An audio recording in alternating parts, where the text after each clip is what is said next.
Okay, now that we have all of our tracking set up and our goals set up so that Google Analytics knows what kind of actions we want people to take, let's talk a little bit about why that information is so helpful. So first off, if you've just installed your code, a lot of this data won't be available to you because Google Analytics will not have enough time to have collected it. It will only be able to start collecting data once your tracking code is installed on your website. The tracking code on my website has been live for years, so I have quite a bit of data I can look over.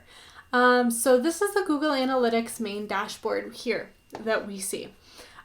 This personally I don't find particularly helpful except to get a broad overview of what's going on. So let's talk about a few different things that might be more helpful to you and what some of these toggles are over here. So real time shows the people that are on your website right now. If your website doesn't get a ton of traffic, this probably is less helpful for you. I don't often use this very much at all for most small businesses that I work with.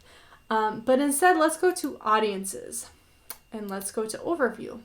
This is going to give an overview of the audience or the people that visit my website. This is very broad here, but we can get a little bit more specific. So I've set the time frame. Actually, I'm going to change this to all the way back to the beginning of January and apply. So that's the first thing to note is that you can change the time frame window in which you're looking. So far this year, basically year to date, I know a few different things. The average session duration or the average time that the average user spends on my website is over two minutes. It's close to 2,000 people. They have over one session per user. So a session basically means, for example, I'm a user. If I go to a website one time, that's one session. If I leave and come back the next day or over a certain designated amount of time, that's a second session. So one user can have multiple sessions. How Google delineates that is very specific and you can look it up if you want. But that's just a brief explanation of what that is. My bounce rate is 63%. This means that these are the people that are coming to my website, coming to one page and then immediately leaving. So ideally you want that to be lower. For a lot of small businesses, 63 or 60 to 70% is pretty normal. Ideally you'd want it to be lower, but for me and the inquiries that I'm getting, this is actually fine for me. The average user went to at least 2 pages per session, and over 4,000 page views. And we have a little bit more information here, like the languages. We can browse more information by country, city, browser, mobile, desktop, that sort of thing. So that's a broad overview of what we're looking at here. So the other thing I want to look at here is demographics. I'm going to go to the overview because I don't want to get too specific. I really encourage you to kind of play around with this on your own, but I want to show you just a few things. My demographics say that my average audience for this year is between the age of 25 and 34. Are more female than male, and you can get more specific with this, but that's just a basic idea if you want to have a picture of what that is. Another thing that is very interesting are interests. Now, because of how Google works, Google knows things about different users, like the types of websites they visit, the types of shopping and purchases that they make, and so on. So that's where you can find out some of that information. So for my website, you can see that a lot of people are value shoppers, are into media, entertainment, and movie lovers, are into business services, are looking for business services and advertising and marketing services, and so on. I'm not going to go into what each of these means specifically, but I encourage you to definitely take a look here to see what kinds of things your audience actually likes and is into and is looking for on Google.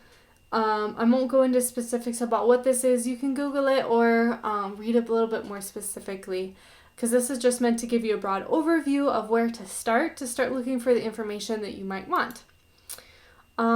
Geo is language and location. If that is important to you, you can find that information here. Behavior, new versus returning, frequency, and engagement. What I want to do here is look at engagement here. So this tells me a little bit more about how many users are spending time on my website, how many page views and sessions, and so on. So this gives a little breakdown by seconds and how many sessions and how many page views here. So that can be interesting as well.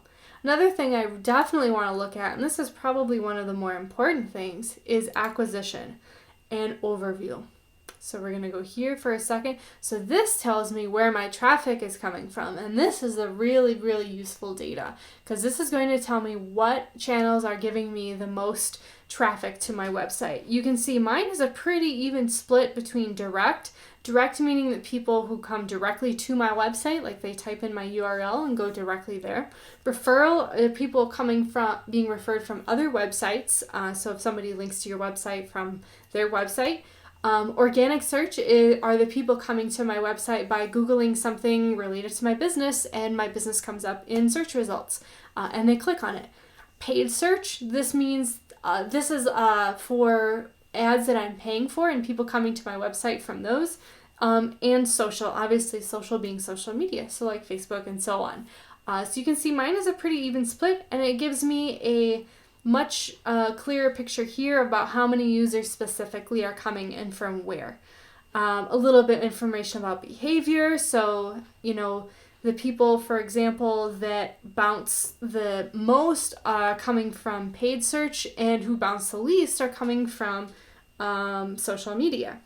And here, conversions. This is the very interesting part of it. So this tells me what traffic source creates the most conversions. On mine, you can see that the most conversion and the highest conversion rate comes from social. Now, conversion basically is when somebody takes that action that you want them to take and that we set up a goal for earlier. So for me, when somebody comes to my website and inquires, and then they're taken to that thank you page after a successful inquiry or a successful form submission, that's a conversion. It could also be however, a newsletter sign up or however you set it up. So here we can see that my conversion rate, or the rate at which people convert, so for example, if I had 100 people come to my website from social media, I would expect around 8 or 9 of them to actually inquire.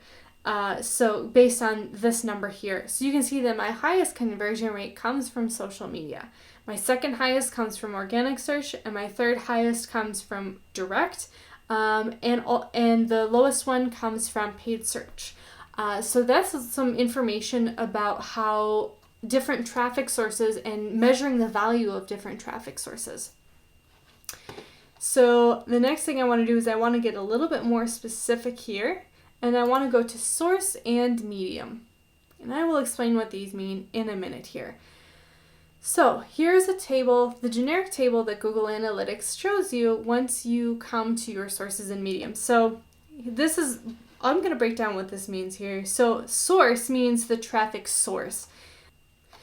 The medium describes how users came to your content. So that can be things like paid marketing, it can be referrals, it can be organic. I'm going to actually make this closer to 100 so we can look through it a little bit.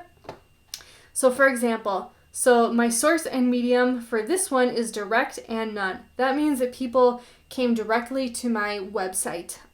So they typed in the URL. And the medium for that, there is no medium because people came directly there. The second one is Google and organic. That means that the source of the traffic was Google and the medium was organic traffic, meaning I didn't pay for that traffic at all. Those are just people who came to my website as it came up in search results. The difference here is Google and CPC, meaning my source was Google, but my medium was CPC, meaning cost per click. So this indicates that these are people coming to my website from paid marketing efforts. And we can look through here too. So Facebook, m.facebook, that just means Facebook mobile. So here's people coming to my website from Facebook as a referral, meaning it's not paid traffic. And so on. So you can see there's different search engines here as well. If I was running paid marketing on Facebook as well, it would say something like facebook.com/CPC or PPC or something of that sort. You can measure who's coming to your website and converting from paid marketing as well. So that's one of the reasons why setting up goals properly is so important, because it can really tell you who is coming to your website from what sources and how they're converting. And if you can see here, Right now, this is sorted by users, meaning the highest amount of traffic from one source is at the top. So right now that's direct and none, and Google and organic is number 2. But that doesn't necessarily mean that's giving me the most conversions. So if I wanted to sort by conversions here, and it'll take a second.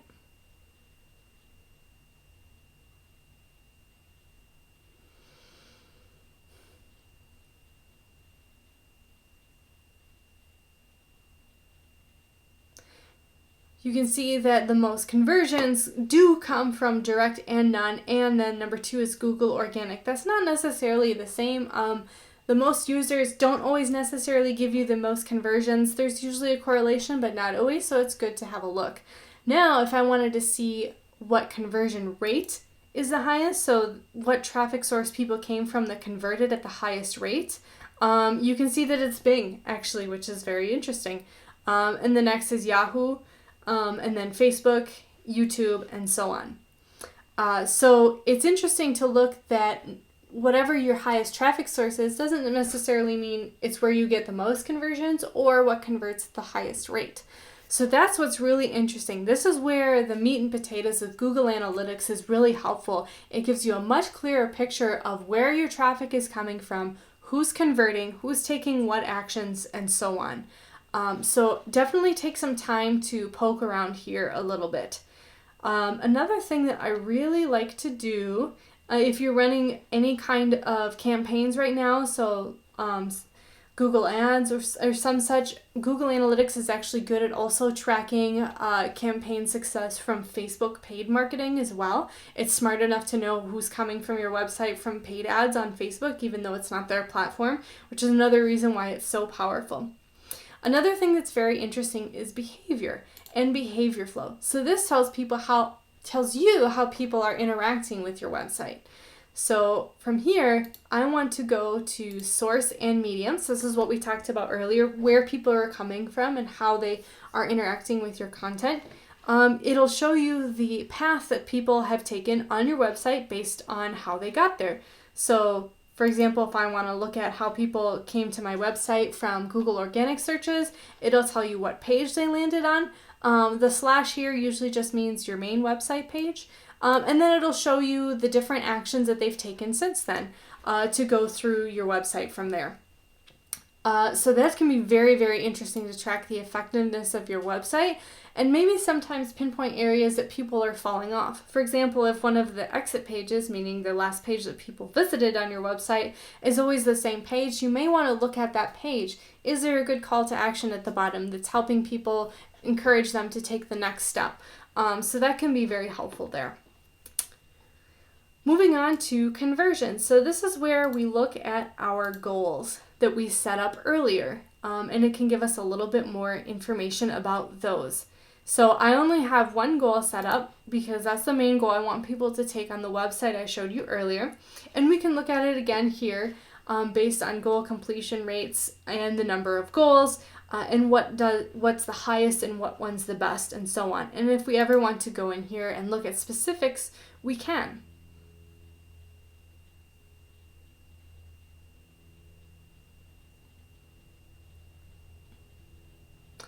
And you can see that it takes us back here to source and medium. So a lot of Google Analytics is kind of looped in on itself and will take you back to certain places.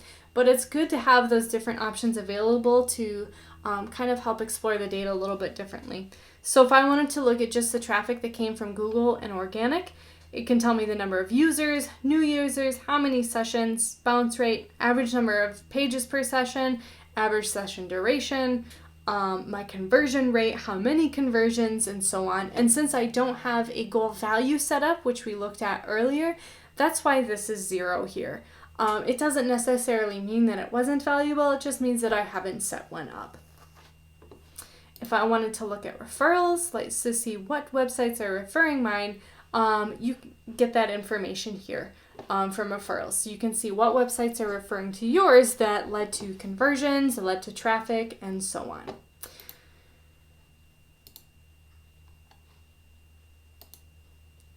So goal URLs, going here will tell you what If you have more than one goal set up, it'll tell you which URLs people are landing on. Reverse goal path, this will tell you a little bit more about how people got there.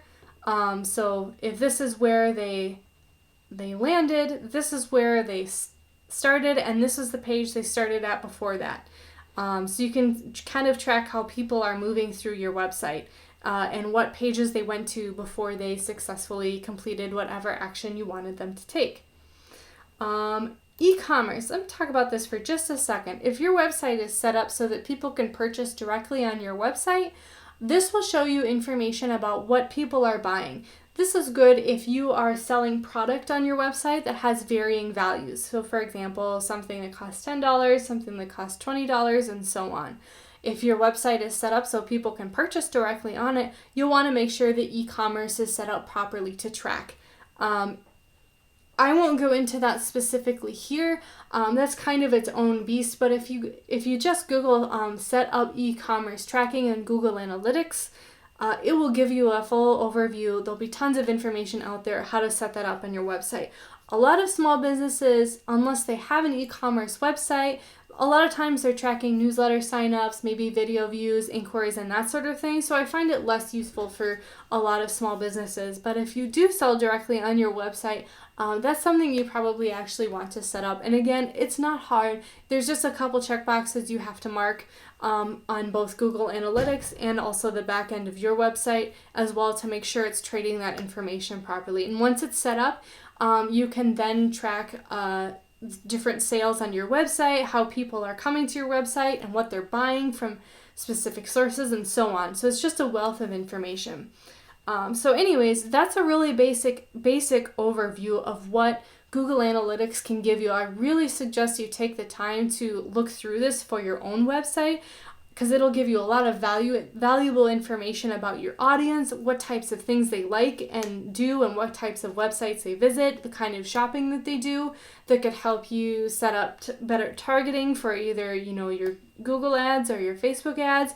It can show you your conversion rates and what audience members and what traffic sectors people are coming from that convert at the highest rates and so on. So definitely take the time to set this up and dive in. The more you do it and the more you look around here, the more familiar you'll be with it and to get the data that you want from it. And the best news is it's obviously completely free. So you have this free tool available to you that can give you a wealth of information. So there's really no reason to not set it up and use it. I found it to be exceptionally helpful, both with tracking my own digital marketing endeavors and those of clients as well. So even if I'm not running Google Ads for clients, I usually also will, however, use Google Analytics in coordination with whatever digital marketing I'm doing because it can give so much valuable information. So I hope this was helpful and I hope you have a chance to set it up and take a look yourself.